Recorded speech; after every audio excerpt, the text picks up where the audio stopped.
Assalamualaikum warahmatullahi wabarakatuh.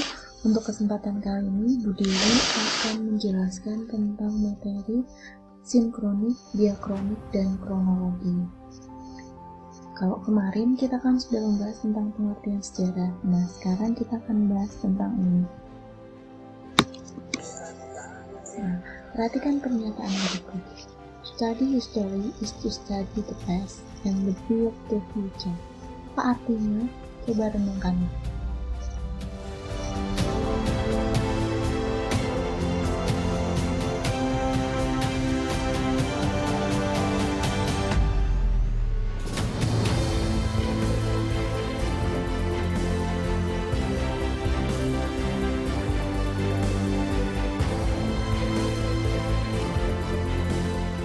Oke, jadi belajar sejarah adalah belajar masa lalu dan untuk membangun masa depan.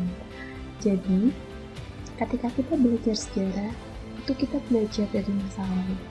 Kesalahan di masa lalu itu diperbaiki di masa sekarang, sehingga di masa depan kita akan menemukan sebuah kesuksesan. Nah, apabila kita tidak belajar dari masa lalu, maka akan mustahil kita akan menempuh kesuksesan di masa depan. Begitu. Lanjut ya. Nah, belajar sejarah itu terkait dengan waktu. Ada 3 dimensi waktu, yaitu masa lalu, masa kini, dan masa depan. Oleh karena itu, belajar sejarah adalah belajar time and change, yaitu belajar tentang waktu dan tentang perubahan. Masa lalu itu terkait dengan masa kini dan akan berpengaruh terhadap masa depan kita. Jadi kalau kita sudah belajar sejarah, itu kita harus cerdas memanajemen masa lalu supaya masa depannya itu jadi lebih baik gitu. Nah, konsep berpikir dalam sejarah itu ada 2, yaitu diakronik dan sinkronik. Yang pertama nih ya, diakronik atau diakronis merupakan konsep sejarah yang memanjang dalam waktu tetapi dalam ruang yang terbatas. Konsep diakronik berarti memanjang dalam waktu. Artinya kalau konsep diakronik itu sudah pasti ada catatan waktunya. Ini khas sejarah banget. Jadi misalnya gini, peristiwa 10 November 1945 itu adalah peristiwa arek-arek Surabaya menentang ultimatum sekutu di Surabaya. Itu sudah jelas ada tanggalnya, itu namanya diakronik. Ada tanggal, ada bulan, ada tahun, ada catatan waktunya, itu diakronik. Diakronik memiliki keterkaitan dengan konsep kronologi atau urutan peristiwa yang terjadi. Ciri-ciri konsep diakronik: 1. Bersifat vertikal, artinya memanjang, ada urut-urutan. Mulai dari tanggal 1 ada peristiwa apa, tanggal 2 ada peristiwa apa, begitu seterusnya. Menitik beratkan peristiwa berdasarkan unsur sejarah. Dan yang ketiga, bersifat historis atau komparatif. Apa sih pentingnya konsep diakronik dalam sejarah? Jadi konsep diakronik itu dapat menyusun peristiwa sejarah secara runtut atau urut. Tanpa konsep diakronik, penyusunan sejarah akan menjadi rancau atau kacau. Cau semuanya. Manfaat konsep diakronik dalam sejarah: 1. Dapat memberikan gambaran utuh sebuah peristiwa sejarah sehingga mudah dipahami. Yang kedua, dapat membandingkan dan melihat perkembangan sejarah dari waktu ke waktu. 3. Dapat memberikan penjelasan secara kronologis dan kausalitas. Lalu, apa manfaat konsep diakronis dalam kehidupan sehari-hari? Konsep diakronis dapat mengarahkan individu untuk berpikir secara runtut serta berkesinambungan, sehingga bermanfaat untuk mengidentifikasi permasalahan serta memecahkan sebuah masalah.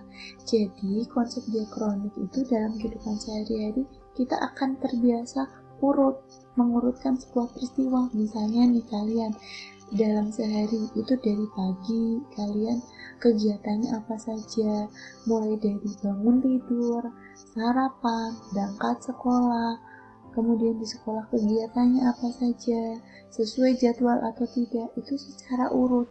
Nah, kalau kita sudah terbiasa mengerjakan sesuatu secara urut, ketika nanti kita memiliki masalah, itu pola pikir kita itu sudah bisa lebih mudah untuk memecahkan sebuah masalah. Jadi tidak panik karena sudah terbiasa berpikir secara runtut gitu.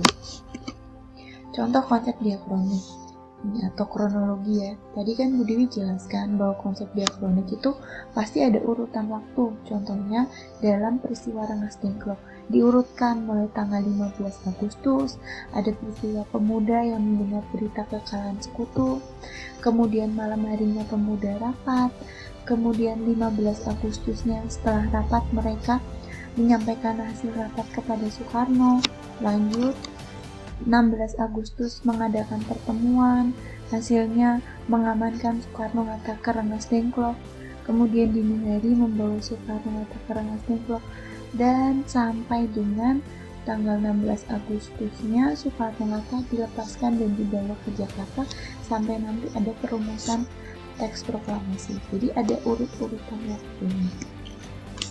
Yang kedua, konsep sinkronik.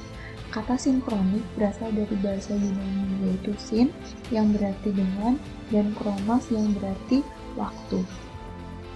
Dalam Kamus Besar Bahasa Indonesia, sinkronik diartikan sebagai segala sesuatu yang bersangkutan dengan peristiwa yang terjadi pada suatu masa. Kajian sejarah secara sinkronik artinya mempelajari peristiwa sejarah dengan segala aspeknya, mulai dari aspek sosial, aspek ekonomi, geografis itu dibahas semuanya dan lebih mendalam pembahasannya.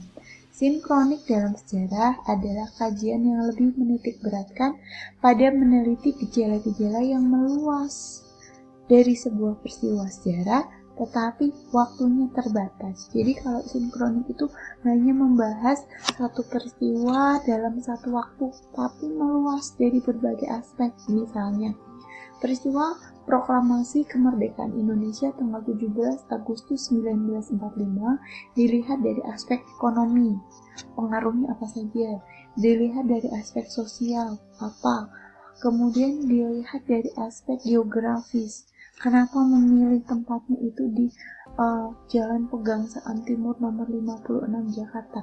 Itu dibahas secara luas. Itu namanya konsep sinkronik. Beda dengan diakronik. Kalau diakronik kan memanjang ya. Jadi waktu tanggal 16 apa yang terjadi, tanggal 17 apa yang terjadi, sedikit-sedikit saja, cuma waktunya memanjang. Tuh.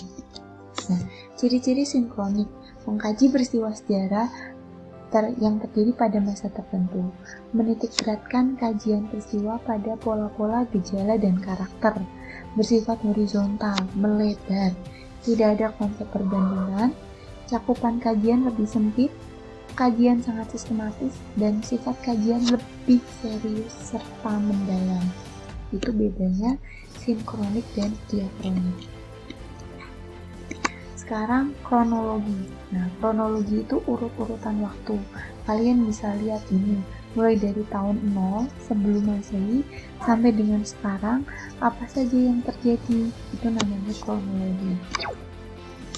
Periodisasi. Periodisasi merupakan pembabakan waktu. Artinya, urutan waktu itu dibagi-bagi berdasarkan zaman atau karakteristik zaman tertentu.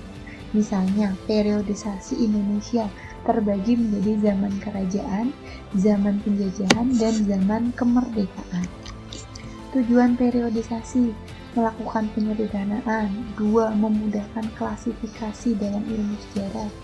3. Mengetahui peristiwa sejarah secara kronologis. 4. Memudahkan pengertian. 5. Untuk memenuhi persyaratan sistematika ilmu pengetahuan. Ini contoh periodisasi negara Indonesia. Mulai dari periode kerajaan Hindu-Buddha, Islam, berkembangnya kolonialisme. Ketiga, masa berkembangnya kolonialisme barat, masa pergerakan kebangsaan, masa kemerdekaan, orde lama, orde baru, hingga reformasi sekarang ini ya. Oke, lanjut teman-teman.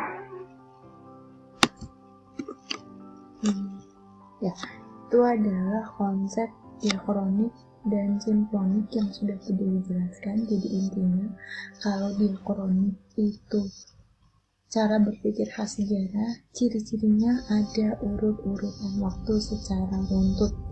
Sementara kalau sinkronik itu waktunya satu tapi membahas sebuah peristiwa secara luas dan mendalam.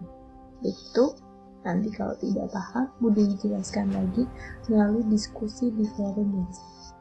Terima kasih. Selamat pagi. Wassalamualaikum warahmatullahi wabarakatuh.